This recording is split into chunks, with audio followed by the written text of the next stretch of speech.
Oh my God. Lamig ng panahon ngayon. Kasing lamig ng love life ko. Charot! Okay, ito na. Welcome! This is Angelique and welcome back to my channel. If you're new here, don't forget to hit the subscribe button and click the notification bell beside it to get notified every time I post a new video for you. Guys.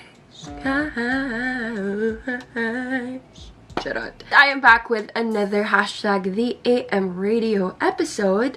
And kung nakita nyo yung staying motivated, I did a giveaway there. Tapos, yung nanalo dun sa giveaway, yung suggestion niya, yung pinili ko as our topic for this episode. Si Fatima Grace Murillo. Tapos, yung suggestion niya is how to be confident in public speaking. So, without further ado, let us start with... Let's start. What's the tea, sis? Spill the tea. Actually, I don't really have to put on a full face of makeup. So, chill lang tayo mga sis. I think you may or may not believe me when I say that I still struggle with getting the confidence, or I still get very shy every time I go out in the public to host or to do public speaking. You may think, hala, true ba talaga siya? Kasi that's my line of work. But if you know me personally, I am so much of an introvert. I know. Mahirap maniwalaan. But I prefer being on my own and enjoying the company of solitude. Oh, gusto niyo yan. Because of my work, I bring out the extrovert side of myself. I wouldn't say it's a character because if I say that it's a character, you might not believe na legit yung happiness or yung joy or yung pagiging loud ko when I am hosting. But it's more like the other side of me that I have to bring out for my work. Again, confidence doesn't come naturally, but if it does to some people or to you, then you're very lucky because you can take things by the stride. But for us who have to, continuously struggle with confidence, it's an everyday process. For me, I have to relinquish my fears and my doubts so that I am able to take a dip into the world that we call public speaking. Actually, hindi naman talaga pumasok sa isip ko na this would be my line of work or this would be my job. If it weren't for my speech teacher who pushed me to join our broadcasting team ng high school, I had no idea about communications. I didn't know what I wanted to be or what I wanted to take in college. But she gave me an idea. And that's how I delved into public speaking. I was super shy, as in, I didn't want to, talk, but my mom enrolled me in lessons just so I could come out of my shell when it comes to speaking publicly. Speech teacher ko, she thrust me into the anchor position. Come to think of it, anchored agad. Because, well, we lack people or manpower. So, she put me in that position, which I'm thankful for now. Before, I was like, why me? Bakit? But now, I'm thankful because that pushed me and that, made me step out of my comfort zone. With that, I decided that communication will be my course, and here we are. So, everything that I'm going to be sharing to you are the things that I've learned throughout the years. And even if it's just small speaking engagements, that still counts as public speaking. First step and the most important tip is that preparation is key. I will never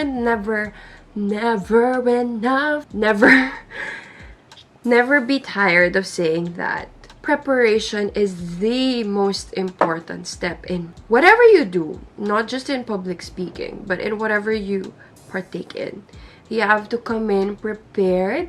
Yung hindi ka susugod sa gera na wala kang bala sa baril na dala mo, 'di ba? If you are gonna partake in a hosting gig, or if you're gonna do an audition for it, or if you're gonna have a talk or a seminar or hold a workshop, or you're just presenting something in class. Research. As in, you have to first know what you're talking about. So you have to research about it. You have to orient yourself and educate yourself as to what you are about to say. You have to know your audience as well. What do I mean by know your audience? I'll come back to the research in a bit. But to know your audience means to know the crowd that you are about to expose yourself into. Like, will they be responsive? Will they be susceptible to prodding? Like, parang gising pa ba kayo dyan? Or like, do you understand? Or yung mga ganon. Know your audience so that you know kung paano mo aatakihin. Again, balik tayo dun sa research. You have to know the topic. You have to know the theme of the event. You have to ask. That's a special part of preparation, is being inquisitive, being curious, so that you know what and what not to say. Of course, part of preparation is practice. I personally love talking to myself. Suddenly, I'll just start acting as if I'm hosting for the event, or I'm doing an interview for it, or I'm being interviewed for it. Parang ganon. Parang I try to mimic situations so that I could train and I could practice on what I could do, or what I would do on those, instances, be it something that would go my way or something that would not. Again, you can never prepare too much kasi meron pa rin mga instances during the event na may mga mangyayari na unavoidable circumstances. But then again, since prepared ka, since nag-practice ka, then you already have an inkling or an idea kung papaano mo siya or how you are going to navigate through those, diba? When you're practicing, you get to know your tendencies, like, do you stutter? Do you take long pauses? Do you use parang, ayan na nga, parang, okay, anyway, yung mga ganon, or rather, yung mga ganon, yung parang mga pangsalo mo na words. Diba? You also get to notice your tendencies and you get to know how to work around them. Lalo na pag kabado ka, diba? Ako, personally, my tendency is, I'm super nervous every single time I have to host or do a speaking engagement. But I know na after I blurt out the first line, and then I introduce myself, then my nerves start to calm down. Then I can immediately enjoy the event. And for me, preparation is encapsulated in this quote. I really believe in this, na parang half the battle is already trying. So if you're preparing, if you're trying, if you're working hard for it, then half the battle is already done. Kasi preparation for me takes up like 70% of the work. Parang the event itself is like 25%, and then the remaining 5% is what you do after. So after preparation, then you're already in the event itself or in the work itself. Part of preparation is also asking about specifics of the event, like the outfit, the theme, contact person, script. Ako, if I have an event and if I can get the script the night before or a few days before or at least a few hours before, then I'd really appreciate it kasi I can take some time to orient myself and to be familiar with the script and the flow of the program or the event. Then, again, dun nga sa mga unexpected circumstances, I know how to still go back to the structure of the program if something happens. It doesn't hurt to ask. Don't really cost anything, but it will cost you everything if you miss out on asking a question. Quotable quote. Charot! Oof. So strong.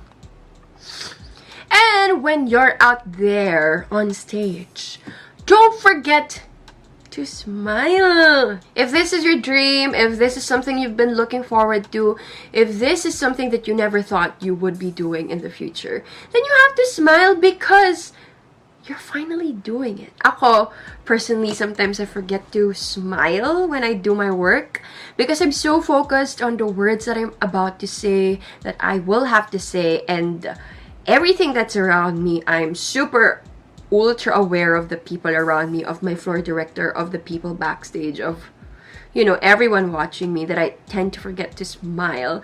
And I forget to live in the moment. That I know I've hosted a lot of things, but every single time, it always amazes me na parang, wow, I get the chance to, you know, actually do this. This is actually my job. I get to do this in real life. You know, I'm not just imagining it. So it makes me more grateful, you know, for what I'm doing now. When you're up there, you have to at least maintain eye contact to your audience. Be it a small room with a number of people inside, or if you're hosting in a huge venue with a huge ass crowd, you still have to maintain eye contact. Parang it makes them feel na you're really in the moment and you're in command and you know what you're doing and you're really communicating to them. And while we're on that topic, I know kaya tayo kinakabahan, or part of why we are so fearful and doubtful of ourselves whenever we have to do speaking engagements.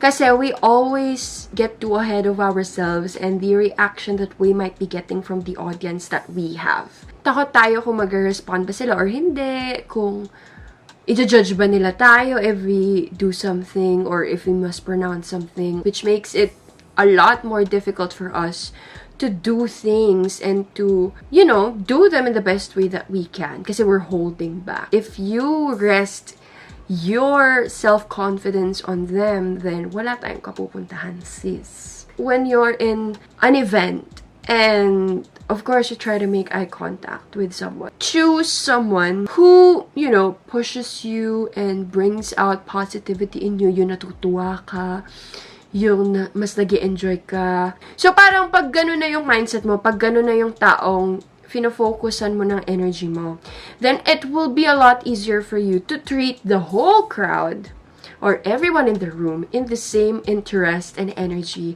as you do to that person who is giving you that positive energy and interest. Parang, ano lang yun eh, yung you focus on your supporters and not on your haters. Again, always choose where to spend your energy on. Ganon. Also, please don't forget to introduce yourself. I always forget. I'm so eager to start and to, you know, get on with the program that I tend to forget to introduce myself. And guys, your effort deserves to be recognized. Like, parang dun sa staying motivated, it's all about mind setting. Or setting your mind. Or mindset. It's always about that. If you're very nervous, instead of looking at it as you're nervous to get out there, treat it as you're very excited to go out there. Because meron ka mga sasabihin that they may not know, or you're launching something exciting, or you're introducing something exciting, or you're teaching something to them that would greatly help them in their everyday lives. Instead of being nervous about it, why not be more excited about it? Diba? And lastly, when you're at the end of the show, don't forget to say thank you. It's not just saying thank you to your audience on stage, but also saying thank you to everyone who's been a part of a program. Even to the kuyas who just, you know, na nag-abot sa'yo ng script or ng tubig. Magpasalamat kayo sa kanila. Ako, I really believe that even if the host is the face of the show, a host cannot stand on its own if it weren't for the gazillion people behind her back who has been doing all the dirty work for her. So always be grateful. Always say thank you. So we've run through pre-event. We've done the event itself. And we've touched on a bit with a post with saying thank you. Ito na yung 5% na sinasabi kong dapat ninyong gawin. So if you can get a copy of your work, if you get the video of your work, at this point, it's all about evaluation. Like, you evaluate your work, what you need to improve on. I mean, ito, lagi ko siyang iniisip na kapag I'm too comfortable, oh wait, there's something wrong. I shouldn't be comfortable. I shouldn't feel like I've done everything perfectly because I am improving and I still have things to correct. So, yun, keep that in mind. If you're comfortable, then you're not growing. That's not an original quote, but I always see it, and there's so much truth in that. After all, success or confidence doesn't happen overnight. So appreciate the journey and be grateful for the end product. And that's it. Sana meron kayong natutunan sa akin. Actually, this has got to be my favorite topic so far. Of course, I had to wear my do nothing half-heartedly shirt because we're talking about public speaking, which is one of my greatest passions. And that's a wrap, you guys. Thank you so much for watching this video. If you have any other topic suggestions, then comment them down below, and I hope yun yung next topic natin for ating the AM radio. And guys, while you're at that, please don't forget to subscribe to my channel. Help me reach 20K. Because I have an exciting giveaway for 2 of you if I reach 20K subscribers. So again, guys, I hope you liked this video. Give it a thumbs up if you did. Don't forget to hit the subscribe button and click the notification bell beside it to get notified every time I post a new video for you. I hope this helped you. This has been Angelique, and I'll be seeing you in the next one. Bye!